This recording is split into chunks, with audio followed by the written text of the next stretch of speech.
Every single time I think Chelsea are going to struggle to score goals or they may have a bit of a different approach to games, Gent are going to sit back.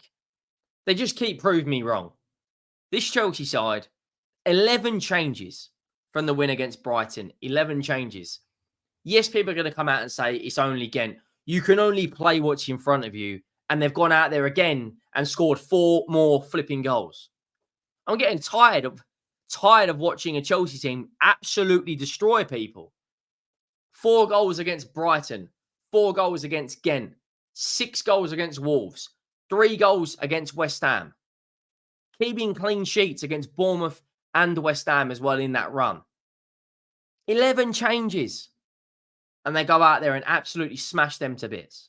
If you're new to the channel, make sure you go down, hit that subscribe button. 89% of everyone who watched the content in the last 30 days is not subscribed. So please go and hit this button right here. Hit that subscribe button. And if you're enjoying the content, please do drop a like. If we can hit 500, that would be absolutely glorious. Now, Chelsea, of course, played Gent tonight and scored another 4 goals. It's just ridiculous. It's absolutely ridiculous. 5 against Barrow, 3 against West Ham, 6 against Wolves, 4 against Brighton, 4 against Gent, 1 against Bournemouth. At the moment, they are in very good goal-scoring form. And if you're a Chelsea fan, you've got to be optimistic about this season. I think they're the favourites for the Conference League by an absolute country mile, and I think they will win that. And there's almost a bit of, I don't want to say it's like happiness from a lot of these Chelsea fans that I speak to and a couple of friends I've got that are Chelsea fans, unfortunately.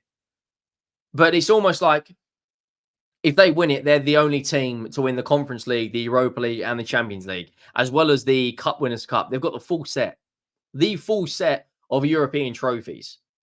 And the fact that they can make 11 changes, when they play Arsenal in a couple of weeks, 3 or 4 weeks down the line, when Arsenal are against Inter Milan, Chelsea can sit, chill, knowing the fact they're going to go and score 4 or 5 goals against whoever they're playing, Panathinaikos or Noah. It's a blessing in disguise this season for Chelsea. And tonight, they go out there, good start to the game, early goal in the second half. Their attack is dangerous. The midfield options they've got is very, very strong. 11 changes. Tottenham made 8 or 9 changes tonight. And at the end, it was nearly squeaky bum time against Fenerbahce, which is a Hungarian side. Gent are a little bit more of an established side. Fair play to Chelsea. Like I said, their fans have got to be optimistic. Make sure you are smashing that like button. The lineup tonight, Horgerson, Diassi, Tosin Adebayo. I'm a big fan of his. I wanted him at Tottenham when he was a free transfer leaving Fulham. Badiashile, Vega, Casady, Dewsbury Hall, Neto, Felix, Mikhailo Mudryk, and Christopher Nkunku. And Nkunku gets a goal again. Now, the 2 players I want to talk about specifically in this lineup, which I think these are there's question marks about Felix because we know his quality. It's just getting that consistency out of him. But Neto and Nkunku, I think, are the most likely at present to really force their way in and around that Chelsea side in terms of breaking into the first 11, because this is kind of their backup first 11, which sounds mental because this team right here would probably finish around, middle, probably top 8, top 9 of the Premier League, maybe top 10. And this is Chelsea's backup squad, by the way. But the 2 players I want to talk about is Pedro Neto and Christopher Nkunku, because these are the 2 I feel have got the most individual quality. They've got the highest goal threat, and I feel these are the players that are going to probably force their way in and around that Chelsea squad in terms of Premier League matches. Now, the front 4 they played against Brighton, which was also a 4-2, was Madueke on the right, whereas they played Neto. Cole Palmer in the 10, who's probably the best player in Europe right now. Tonight they played João Felix. And on the left, they played Mikhailo Mudryk, whereas against Brighton, they played Jadon Sancho, who's had a fantastic start to his Chelsea career. And then up front is Nicholas Jackson, where tonight they had Christopher Nkunku. Look at the options they've got in their front line. It's flipping ridiculous. No Fernandes tonight, no Caicedo, no Colwill, no Fofana, no Cucurella, no Gusto, no Palmer, no Jackson, no Sancho. So many players are rested, knowing the fact that when they play Nottingham Forest at the weekend, they can go out there and probably steamroll them as well. Tonight, they go 1-0 up. Renato Vega gets his goal. Mikhailo Mudryk assist. And they go 1-0 up. And as soon as they got that goal, I thought, you know what?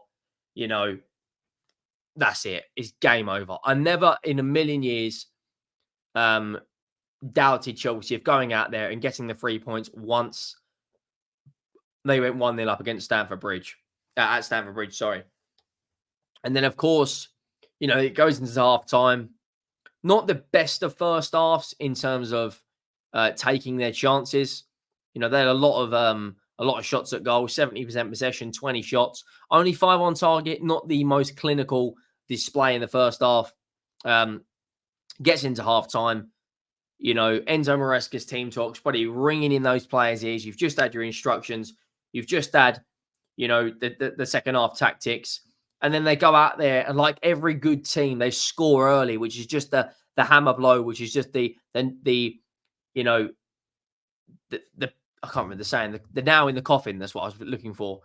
And they make it 2-0. Pedro Neto, fair play to Gent. They got back into the game early, just after that. I think it was 5-6 minutes afterwards. They make it 2-1. And then Chelsea just go and say, yeah, see you later. Christopher Nkunku from a Rager assist. They make it 3-1. And then it was 4-1 from Kieran Dewsbury Hall. He looks a good sign. I was very critical when he first joined because I didn't know if he was going to break into that first 11. But of course, the amount of games they're going to have, the fact that rotation is going to be so important to this Chelsea side. He gets his goal. He's starting to get game time, and then they get a consolation goal. Again, and Chelsea win 4-2 for the second game in a row. They'll probably be a little bit disappointed they didn't keep a clean sheet. However, that's, like I said, 5 goals against Barrow, 3 goals against West Ham, 6 goals against Wolves, 4 goals against Brighton, and 4 goals against Gent. Their amount of goals in this Chelsea side is absolutely ridiculous.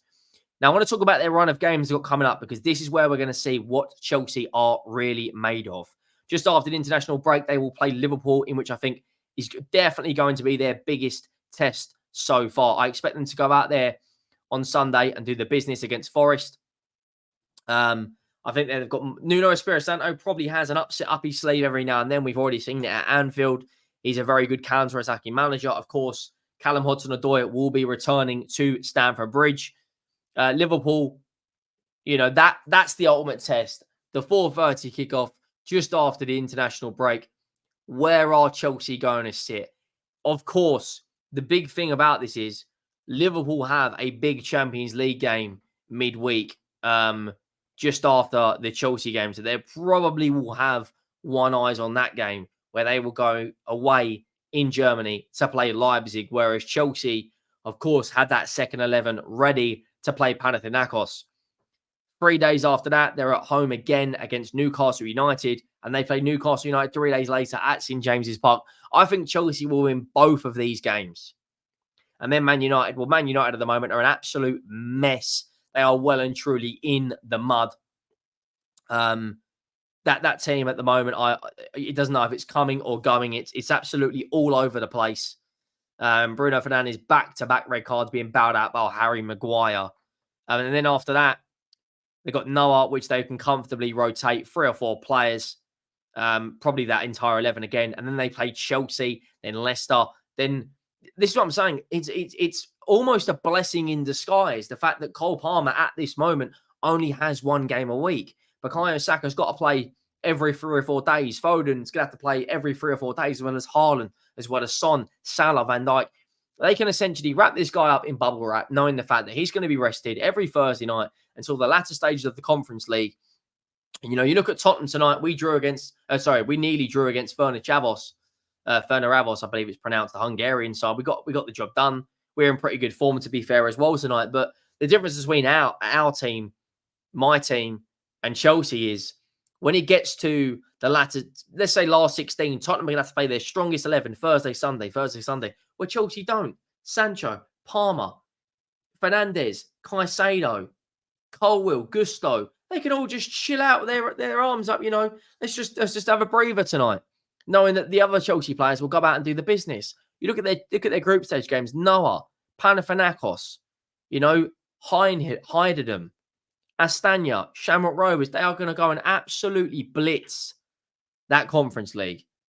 I think they will comfortably win silverware this season under Enzo Maresca. It's been a very, very strong start to the Premier League season for Chelsea. They're currently sitting fourth in the league. You know, they've scored the most goals. I don't want to say they're in a Champions. I don't want to say they're in a Champions League certainty, but for right now, they are definitely favourites and they are playing very good football. Enzo Maresca's been there 5 minutes. They're only 2 points off top of the league. And it's another good performance from Chelsea. They'll keep on rolling. They'll be looking forward. If you look at the difference between Villa last night playing Bayern Munich, having to play every single player, and then Chelsea, fully fit squad, fully fit 11, going up against Forest on Sunday. And I've got no doubt Chelsea will come back with the 3 points.